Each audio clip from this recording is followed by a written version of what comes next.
तो जय हिंद प्यारे बच्चों, अब हम लोग संस्कृत परीक्षा में आने वाला प्रश्न देखेंगे संस्कृत का, जो कि कल 19 फरवरी को आपको परीक्षा में आएगा। ठीक, तो चलिए वीडियो को स्टार्ट करते हैं। पहला प्रश्न है, गेस क्वेश्चन सारा है, जो कि पक्का आने का चांस है कि आ सकता है। ठीक, मंगलम पाठ के आधार पर आत्मा का स्वरूप का वर्णन करेंगे तो लिखेंगे मंगलम पाठ में संकलित कठोपनिषद से लिए गए मंत्र में महर्षि वेद व्यास कहते हैं कि प्राणियों की आत्मा हृदय रूपी गुफा में बंद है। यह सूक्ष्म से सूक्ष्म और महान से महान है। इस आत्मा को वश में नहीं किया जा सकता है। ठीक, तो मंगलम पाठ के आधार पर आत्मा का स्वरूप का वर्णन करना है। तो आत्मा क्या है? सूक्ष्म से सूक्ष्म और महान से महान, हृदय में निवास करते, यही लिखा गया था, तो लिख देंगे, 2 नंबर मिल जाएगा। ठीक, चलिए अगला प्रश्न है, राजशेखर ने पटना का उल्लेख किस रूप में किया है? तो लिखेंगे राजशेखर ने अपने ग्रंथ काव्य मीमांसा में लिखा है कि पाटलिपुत्र शिक्षा का प्राचीन केंद्र था। यहाँ अनेक विद्वान हुए, जैसे पाणिनि, पिंगल, पतंजलि इत्यादि। इन सभी विद्वानों का नाम पूरे भारत में प्रसिद्ध था। तो राजशेखर ने क्या बताया पटना के बारे में? कि यह सरस्वती का कुलगृह है, मतलब कि शिक्षा का प्राचीन केंद्र था। अगला है तीसरा नंबर के, पटना के प्रमुख दार्शनिक स्थलों का उल्लेख करें तो लिख देंगे पटना के प्रमुख दार्शनिक स्थल निम्नलिखित है: गोलघर, चिड़ियाघर, तारामंडल, मरीन ड्राइव, गुरुद्वारा और इस्कॉन टेम्पल, पटना संग्रहालय, गांधी मैदान, साइंस सरकारी सचिवालय, न्यायालय, उच्च न्यायालय, महावीर मंदिर, बहुत सारा है दार्शनिक स्थल। आप कोई भी आपको जो भी याद आ रहा है उस सब का नाम लिख लीजिए जहाँ जहाँ पटना में घूमे हैं। ठीक, चलिए अगला है चौथा नंबर, चंद्रगुप्त मौर्य के समय पटना की रक्षा व्यवस्था कैसी थी? तो चंद्रगुप्त मौर्य के समय पाटलिपुत्र की रक्षा व्यवस्था काफ़ी मजबूत थी। यह सुंदर नगर था। अशोक के शासनकाल में इस नगर का वैभव का अधिक समृद्ध हुआ था। ठीक, अगला है वेदांग कितने होते हैं? सभी का नाम लिखें। वेदांग कितने होते हैं? सभी का नाम लिखें। तो लिखेंगे कि वेदांग की संख्या टोटल 6 है। वेदांग किसे कहते हैं? तो वेद के अर्थ ज्ञान को सहायक शास्त्र वेदांग कहा जाता है। मतलब कि वेद का जो अर्थ है, ज्ञान है, उसके सहायक शास्त्र को वेदांग कहा जाता है। शिक्षा, कल्प, व्याकरण, ज्योतिष, छंद और निरुक्त, यही 6 वेदांग है। कौन है या कितने हैं नाम लिखना था, तो 6 गो है। कौन कौन? शिक्षा, कल्प, व्याकरण, ज्योतिष, छंद और निरुक्त। ठीक, चलिए अगला प्रश्न है, पंडित किसे कहते हैं? पंडित के लक्षण लिखें। तो लिखेंगे नीतीश लोकापाठ के आधार पर, जो महात्मा विदुर द्वारा लिखा गया है नीतीश लोकापाठ पर, सभी जीवों के गूढ़ रहस्य को जानने वाला, सभी कर्मों को योग जानने वाला, मनुष्य में उपायों को जानने वाले व्यक्ति को पंडित कहा जाता है। पढ़ा लिखा व्यक्ति जो सब चीज़ को जानता हो, सभी चीज़ को जानने वाला। ठीक, सभी कर्मों को जानने वाला पंडित कहा जाता है। ठीक, अगला है, कौन कौन से विदेशी यात्री पटना आए थे और अपने स्मरण में पटना का वर्णन किए हैं? तो लिखेंगे मेगास्थनीज, फहयान, हेनसंग, इटसिंग इत्यादि विदेशी यात्री भारत आए थे। इन सभी ने अपने अपने स्मरण ग्रंथों में प्राचीन पाटलिपुत्र का महत्व का वर्णन किया है। ठीक, चलिए अगला, भगवान बुद्ध ने पटना के बारे में क्या कहा था?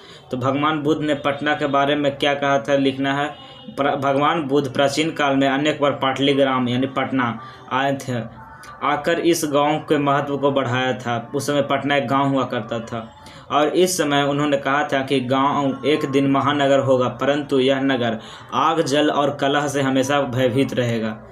ठीक, अगला है, मध्यकाल में भारतीय समाज में फैली कुरीतियों का वर्णन करें। तो लिखेंगे मध्यकाल में अनेक गलत रीति रिवाज भारत में समाज को दूषित हो गया था। ठीक, अंग्रेज आए थे तब ये सब रीति रिवाज खत्म हुआ था। अनेक गलत सलत रीति रिवाज, बहुत सारा दम कुप्रथा दम प्रचलित था भारत में। पूरा दम आन बान शान से पूरा उसका ऐसे प्रचार किया जा रहा था, गलत कुप्रथाओं का।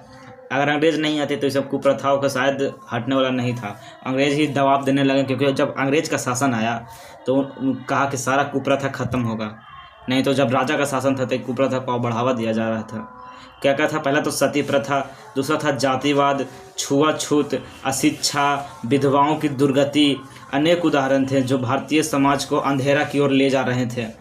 दलित हिंदुओं ने समाज में अपमानित होकर धर्म परिवर्तन भी करना शुरू कर दिया था। ठीक, आपसे पूछा जाएगा मध्यकाल में धर्म परिवर्तन कौन कर रहे थे? तो दलित हिंदू, जो दलित वर्ग के आते थे। ठीक, अगला था, दानवीर कर्ण ने कवच और कुंडल की क्या विशेषता थी? दानवीर कर्ण के कवच कुंडल की विशेषता लिखेंगे तो कवच कुंडल की सबसे बड़ी विशेषता यह थी कि उसे कोई दानव या देवता कोई नहीं भेज सकता था। ठीक, अगला है, मंत्री बृहस्पति का चरित्र चित्रण करें या विशेषता लिखें। लिखेंगे बृहस्पति मिथिला के मंत्री थे, वह एक दयावान पुरुष थे। वो हुए अनाथ बच्चों के लिए शिक्षा और भोजन देते थे, आलसी व्यक्तियों को रहने के लिए घर, खाना और कपड़ा देते थे, और वह एक दयावान पुरुष थे। ठीक।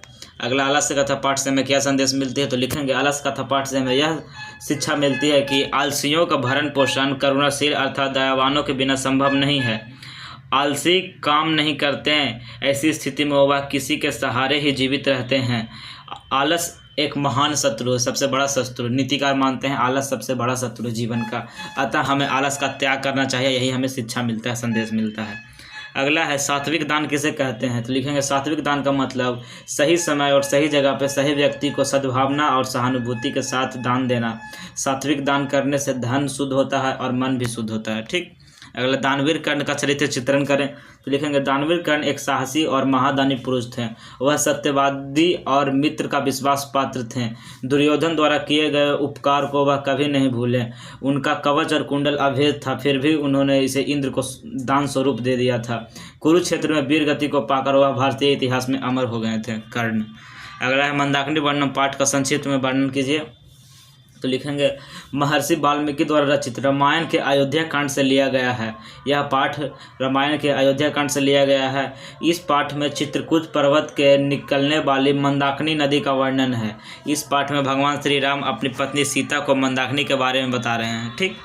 अगला, भारत भूमि कैसी है और किस किस चीज़ों से सुशोभित है, तो लिखेंगे भारत भूमि सदैव पवित्र और ममतामयी है।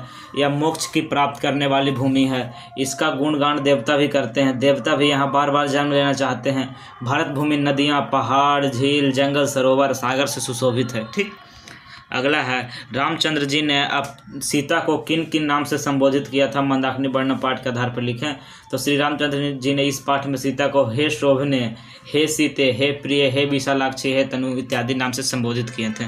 ठीक। अगला है विश्व शांति से सूर्योदय का पता कैसे चलता है, तो लिखेंगे विश्व शांति पाठ के माध्यम से लेखक का कहना है कि जब परोपकार की भावना का विकास होता है तब एक दूसरे देशों को मदद करने का भावना उत्पन्न होती है, तब विश्व शांति का सूर्योदय होता है। आज प्रायः सभी देश एक दूसरे को संकट काल में सहायता राशि, भोजन सामग्री भेजते हैं, तो नया सूर्योदय हो रहा है। ठीक। अगला है विवाह संस्कार में कौन कौन से कर्मकांड किए जाते हैं, लिखेंगे विवाह एक पवित्र संस्कार है जिसमें अनेक प्रकार के कर्मकांड होते हैं। उसमें वचन देना, मंडप बनाना, वधू के घर वर पक्ष का स्वागत, वर वधू का एक दूसरे को देखना, कन्यादान, अग्नि स्थापना, पानी ग्रहण, सप्तपदी, सिंदूरदान, कन्यादान इत्यादि प्रमुख कर्मकांड है। ठीक। काफ़ी महत्वपूर्ण प्रश्न है ये विवाह संस्कार वाला। अगला है कर्ण के प्रणाम करने पर शक्र ने उसे दीर्घ आयु होने का वरदान क्यों नहीं दिया। शक्र बनकर कौन आया था, इंद्र, साधु का भेष बन के आया था शक्र बनकर। ठीक। तो इंद्र यानी कि शक्र जानते थे कि कर्ण को युद्ध में मारना है। कर्ण को यदि दीर्घायु होने का आशीर्वाद देते तो कर्ण को मृत्यु संभव नहीं होती, इसीलिए वह दीर्घायु हो जाता तो उसका मृत्यु संभव नहीं था। कुछ नहीं बोलने पर कर्ण उन्हें मूर्ख समझता, इसलिए उन्होंने कर्ण को दीर्घायु होने का वरदान नहीं दिया। यशस्वी भी वह ऐसे कुछ बोला था जिससे उनका यश युगों युगों तक उनकी कृति बरकरार रहे, यही उनका आशीर्वाद दिया था। ठीक। तो यही था टोटल 20 प्रश्न। अब आगे का और भी सारा प्रश्न है जो कि आपको पार्ट 2 में मिलेगा। ठीक। उसका भी इंतजार कीजिए, पार्ट 2 में मिलेगा। इसके बाद आपका एक प्रश्न परीक्षा में नहीं छूटेगा। ठीक। मिलते हैं आपसे नेक्स्ट वीडियो पार्ट 2 में। अगर वीडियो अच्छा लगे तो इस वीडियो को लाइक ज़रूर कीजिएगा, अपने दोस्त के पास शेयर ज़रूर कीजिएगा। ठीक।